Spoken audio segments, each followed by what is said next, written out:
9వ స్వాతంత్ర్య దినోత్సవ వేడుకలు ఘనంగా జరిగాయి. తెలంగాణ జాగృతి కార్యాలయంలో స్వాతంత్ర్య దినోత్సవ వేడుకలు నిర్వహించారు. ఈ సందర్భంగా జాగృతి అధ్యక్షురాలు కవిత జాతీయ జెండాను ఎగురవేశారు.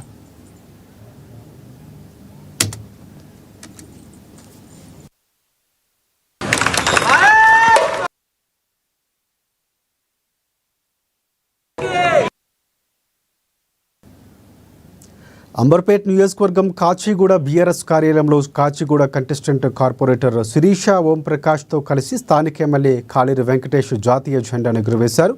ఎంతోమంది అమరవీరుల త్యాగ ఫలితంతోనే మనకు స్వాతంత్ర్యం సిద్ధించిందని వారు తెలిపారు.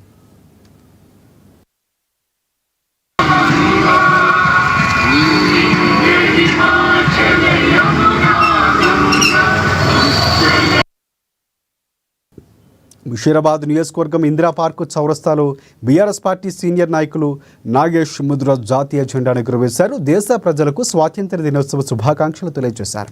కేంద్ర రాష్ట్ర ప్రభుత్వాలు తెలంగాణపై వివక్ష చూపుతున్నాయంటూ నాగేష్ అన్నారు.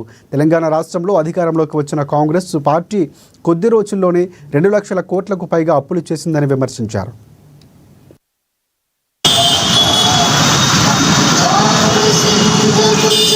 రాష్ట్ర ప్రజలందరికీ 79వ స్వాతంత్ర దినోత్సవ శుభాకాంక్షలు తెలియజేసుకుంటూ రాబోయే రోజుల్లో కూడా భారతదేశంలో ప్రతి ఒక్కరికి స్వాతంత్రం పైన అవగాహన కలిగి దేశాన్ని ప్రగతి పదంలో తీసుకుపోవడానికి ప్రతి పౌరుడు కృషి చేయాలని సందర్భంగా ప్రతి ఒక్కరికి కోరుకుంటూ కేంద్ర రాష్ట్ర ప్రభుత్వాలు తెలంగాణ పట్ల వివక్ష చూపుతున్నాయని అనడంలో మాత్రం ఏమాత్రం సందేహం లేదు.